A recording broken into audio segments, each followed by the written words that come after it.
The Aggravation of Elmer by Robert Andrew Arthur. The world would beat a path to Elmer's door, but he had to go carry the door along with him. It was the darndest traffic jam I'd ever seen in White Plains. For 2 blocks ahead of me, Main Street was gutter to gutter with stalled cars, trucks, and buses. If I hadn't been in such a hurry to get back to the shop, I might have paid more attention. I might have noticed nobody was leaning on his horn, or that at least a quarter of the drivers were out peering under their hoods. But at the time, it didn't register. I gave the tie-up a passing glance and was turning up the side street toward Bill Tom Electronics. Bill Tom, get it? When I saw Marge threading her way to the curb. She was leading a small blonde girl of about 8 who clutched a child-sized hat box in her hand. Marge was hot and exasperated, but Small Fry was as cool and composed as a vanilla cone. I waited. Even flushed and disheveled, Marge is a treat to look at.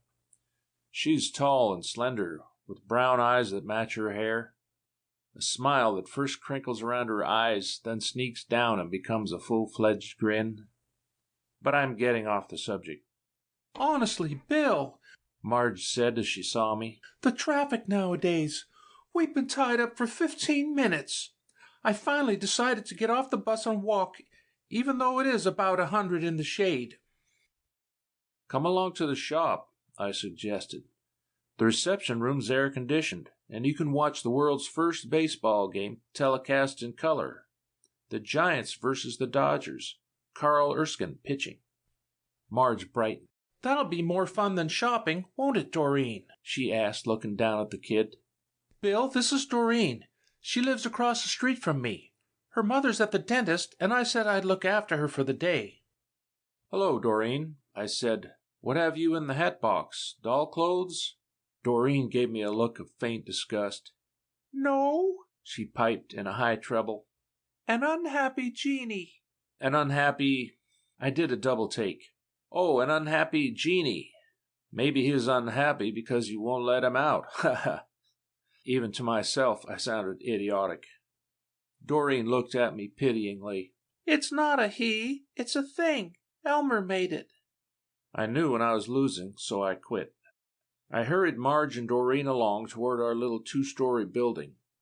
Once we got into the air-conditioned reception room, Marge sank down gratefully onto the settee, and I switched on the television set with the big 24-inch tube Tom had built.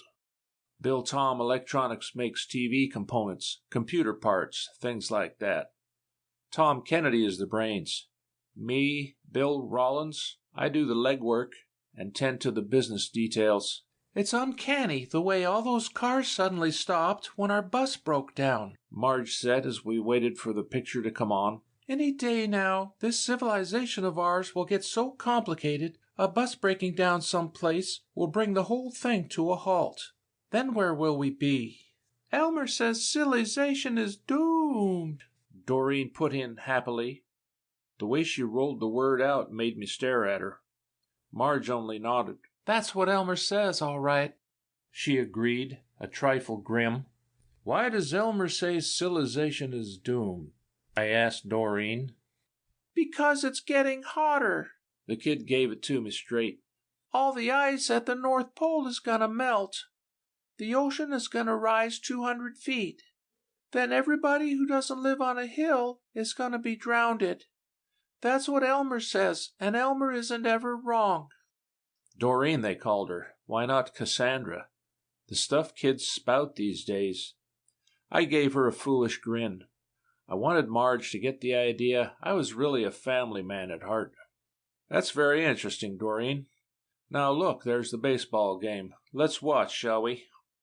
We weren't very late after all. It was the top half of the second inning, the score 1-1, Erskine in trouble with 2 men on and only 1 down. The colors were beautiful.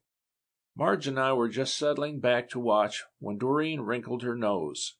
I saw that game yesterday, she announced. You couldn't have, sweetheart, I told her, because it's only being played today.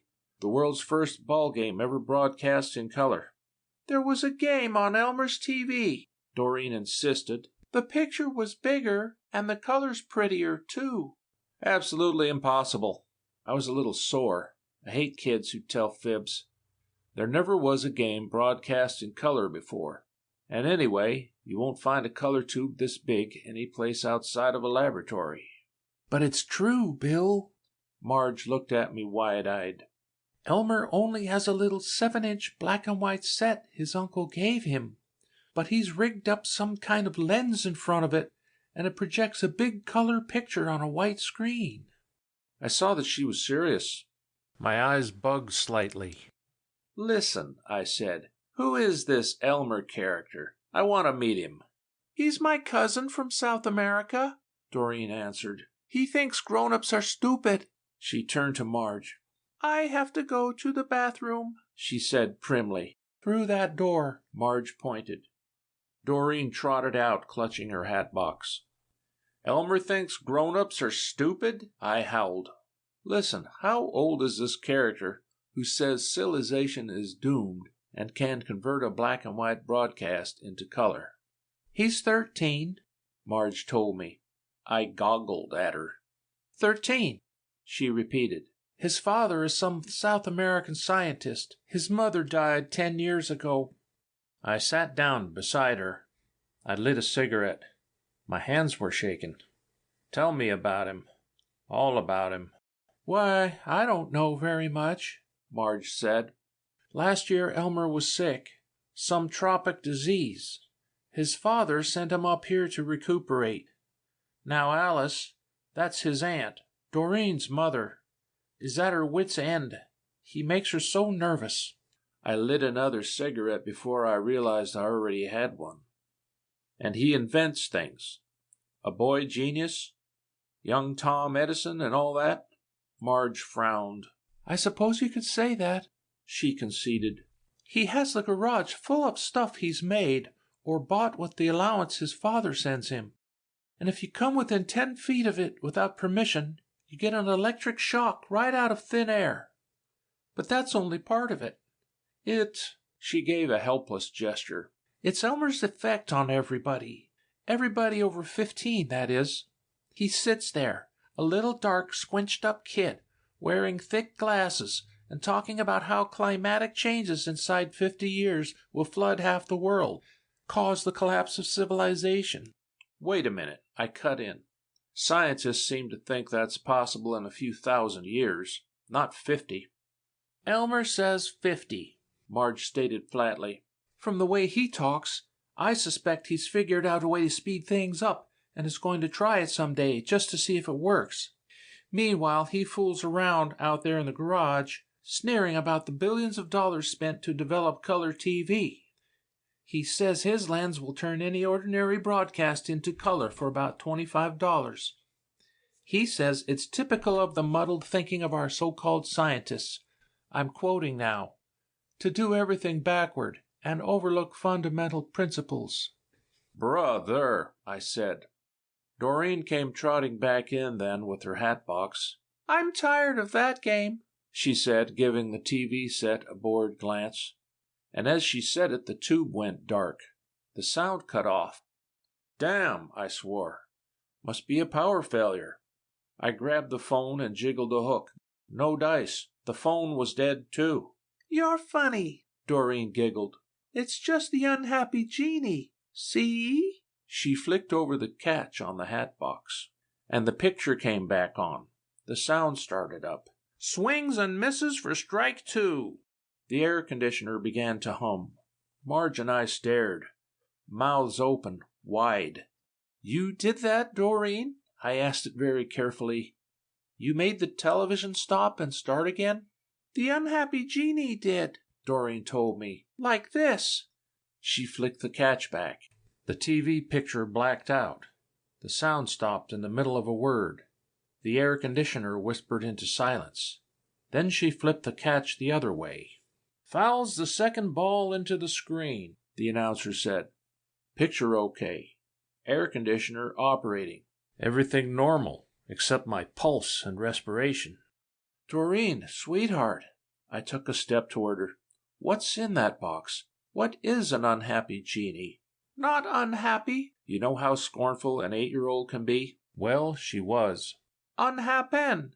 It makes things unhappen. Anything that works by electricity, it stops.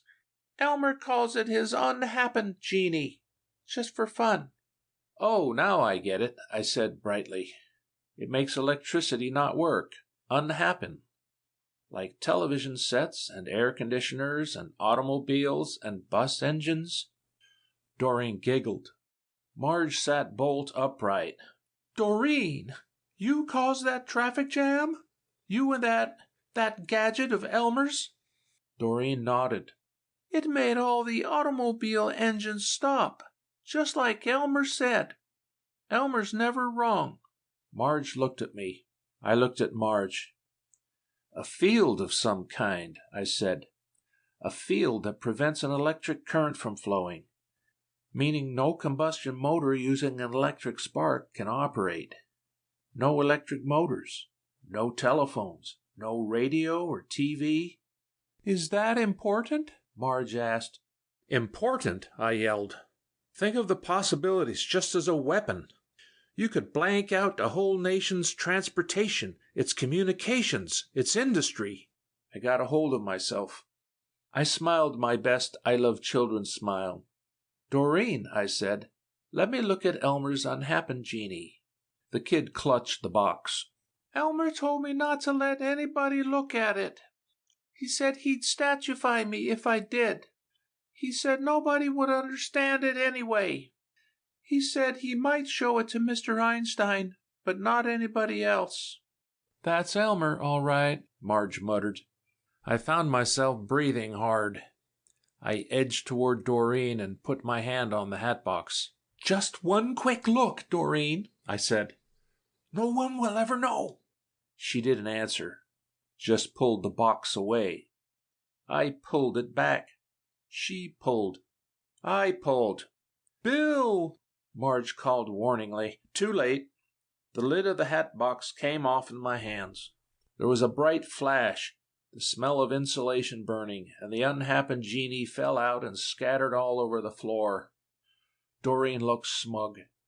Now Elmer will be angry at you. Maybe he'll disintegrate you or paralyze you and statuefy you forever. He might at that, Bill. Marge shuddered. I wouldn't put anything past him. I wasn't listening. I was scrambling after the mess of tubes, condensers, and power packs scattered over the rug.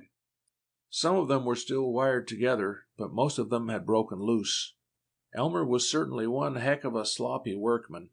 Hadn't even soldered the connections, just twisted the wires together. I looked at the stuff in my hands. It made as much sense as a radio run over by a truck. We'll take it back to Elmer, I told Doreen, speaking very carefully. I'll give him lots of money to build another. He can come down here and use our shop. We have lots of nice equipment he'd like. Doreen tossed her head. I don't think he'll wanna. He'll be mad at you. Anyway, Elmer is busy working on Aggravation now. That's for sure, Marge said in heartfelt tones. Aggravation, eh? I grinned like an idiot. Well, well, I'll bet he's good at it. But let's go see him right away. Bill, Marge signaled me to one side. Maybe you'd better not try to see Elmer, she whispered. I mean, if he can build a thing like this in his garage, maybe he can build a disintegrator or a paralysis ray or something. There's no use taking chances. You read too many comics. I laughed it off. He's only a kid, isn't he? What do you think he is, a Superman? Yes, Marge said flatly. Look, Marge, I said in feverish excitement. I've got to talk to Elmer. I've got to get the rights to that TV color lens and this electricity interrupter and anything else he might have developed. Marge kept trying to protest, but I simply grabbed her and Doreen and hustled them out to my car. Doreen lived in a wooded, hilly section a little north of White Plains. I made it in 10 minutes. Marge had said Elmer worked in the garage. I kept going up the driveway, swung sharp around the big house, and slammed on the brakes. Marge screamed. We skidded to a stop with our front end hanging over what looked like a bomb crater in the middle of the driveway. I swallowed my heart down again while I backed away fast. We had almost plunged into a hole 40 feet across and 20 feet deep in the middle. The hole was perfectly round, like a half section of a grapefruit. "What's this?" I asked. "Where's the garage?" "That's where the garage should be." Marge looked dazed. "But it's gone." I took another look at that hole scooped out with geometrical precision and turned to Doreen. "What did you say Elmer was working on?" She sobbed. Aggravation." She began to bawl in earnest. "Now he's gone. He's mad. He won't ever come back, I betcha." "That's a fact," I muttered. "He may not have been mad, but he certainly was aggravated." "Marge, listen. This is a mystery. We've just got to let it stay a mystery. We don't know anything, understand? The cops will finally decide Elmer blew himself up, and we'll leave it at that. One thing I'm pretty sure about, he's not coming back." So that's how it was. Tom Kennedy keeps trying and trying to put Elmer's unhappy genie back together again. And every time he fails, he takes it out on me because I didn't get to Elmer sooner. But you can see perfectly well he's way off base, trying to make out I could have done a thing to prevent what happened. Is it my fault if the dumb kid didn't know enough to take the proper precautions when he decided to develop anti-gravitation, and he got shot off, garage and all, someplace into outer space? What do they teach kids nowadays, anyway? End of Aggravation of Elmer by Robert Andrew Arthur. Recording by Glenn Turner, Menifee, California, March 17th, 2022.